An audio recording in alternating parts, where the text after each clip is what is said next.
Assalamualaikum warahmatullahi wabarakatuh. Salam dan bahagia. Saya Mira Esi Winaya, CGP Angkatan 10, Guru SMP Negeri 1 Cibadak, Sukabumi. Kali ini saya akan menyampaikan demonstrasi kontekstual terkait konsep pendidikan menurut pemikiran Ki Hajar Dewantara. Seperti yang kita ketahui bahwasanya Ki Hajar Dewantara yang sebenarnya bernama Raden Mas Soewardi Soejaningrat lahir pada tanggal 2 Mei 1889 di Yogyakarta, Indonesia. Beliau adalah seorang tokoh pendidikan, aktivis kemerdekaan dan budayawan yang sangat berpengaruh di Indonesia. Ki Hajar Dewantara memperjuangkan hak pendidikan untuk semua orang Indonesia, termasuk perempuan dan masyarakat pribumi. Beliau mendirikan sekolah-sekolah yang mengutamakan pendekatan lokal dan praktis, serta mempromosikan pendidikan karakter yang melampaui sekedar pembelajaran akademis.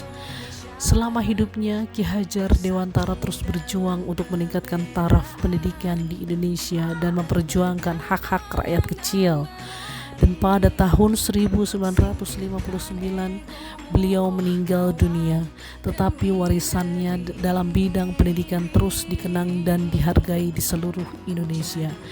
Ia dihormati dengan gelar pahlawan nasional oleh pemerintah Indonesia atas jasanya dalam bidang pendidikan dan perjuangan kemerdekaan.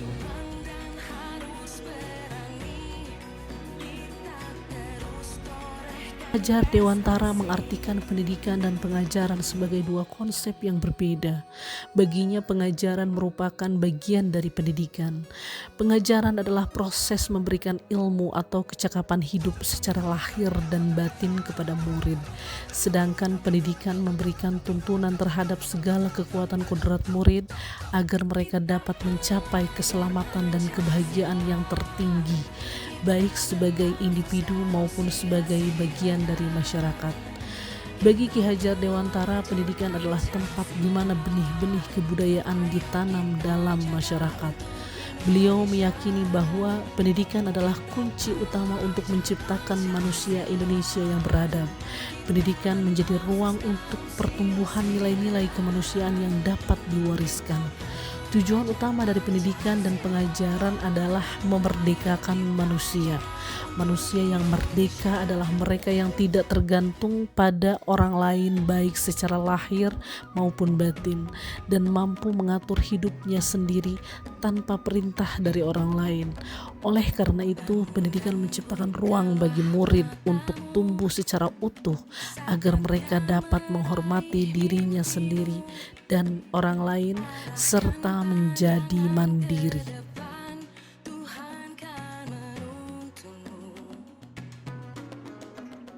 Ki Hajar Dewantara menjelaskan bahwa tujuan utama pendidikan adalah menuntun, yakni menuntun segala potensi yang dimiliki peserta didik untuk mencapai keselamatan dan kebahagiaan yang paling tinggi, baik sebagai individu maupun sebagai bagian dari masyarakat. Beliau juga menganalogikan peran pendidik dengan petani atau tukang kebun yang menanam biji tumbuhan di lahan yang telah disediakan. Peserta didik diibaratkan sebagai benih biji jagung yang perlu perhatian dan perawatan untuk tumbuh optimal. Dalam proses ini, peserta didik diberi kebebasan, namun pendidik berperan sebagai pamong yang memberikan tuntunan agar murid tidak kehilangan arah. Ki Hajar Dewantara juga menekankan pentingnya tetap terbuka terhadap perubahan, namun tetap mempertahankan nilai-nilai budaya lokal. Pendidikan bertujuan untuk menebalkan potensi murid sehingga mereka dapat memperbaiki perilaku mereka dan menjadi manusia seutuhnya, bukan kertas kosong yang bisa diisi sesuai keinginan orang.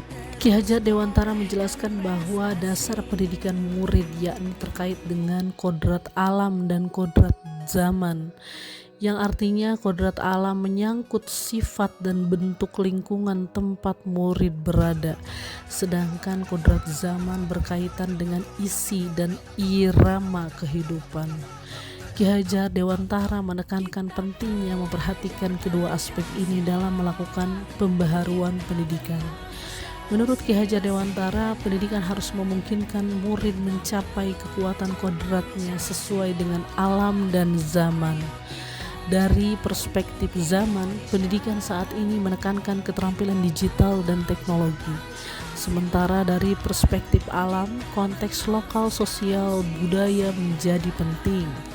Oleh karena itu, Ki Hajar Dewantara menyarankan agar pengaruh luar tetap disaring dengan mempertimbangkan kearifan lokal, sosial, budaya Indonesia.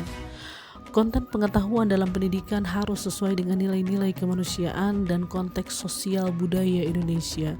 Kekuatan sosial budaya yang beragam dapat menjadi sumber kekuatan dalam mendidik murid.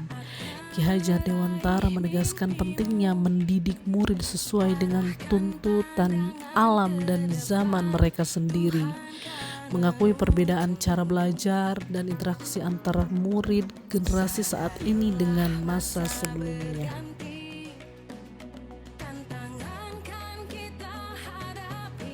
Menurut Ki Hajar Dewantara, budi pekerti atau karakter merupakan hasil dari perpaduan gerak pikiran, perasaan, dan kehendak yang menghasilkan tenaga. Hal ini juga dapat diinterpretasikan sebagai perpaduan antara cipta, karsa, dan karya. Ki Hajar Dewantara menegaskan bahwa keluarga adalah tempat awal pertama untuk melatih pendidikan sosial dan karakter bagi seorang anak. Keluarga menjadi tempat yang sempurna untuk melatih kecerdasan budi pekerti atau pembentukan karakter individual. Begitupun dalam lingkungan sekolah, murid mendapatkan teladan, tuntunan, dan pengajaran dari pendidik. Peran guru sebagai penuntun dan teladan sangat krusial dalam membentuk karakter murid. Budi pekerti merupakan keselarasan antara cipta, rasa, karya, dan karsa. Murid dilatih untuk memiliki pemahaman yang baik tentang kekuatan dirinya sendiri serta untuk mengelola diri agar memiliki kesadaran sosial bahwa mereka hidup dalam relasi sosial. Melalui pembentukan budi pekerti, murid diajarkan untuk bertanggung jawab atas keputusan mereka sendiri, serta memperhatikan kebebasan dan kemerdekaan orang lain.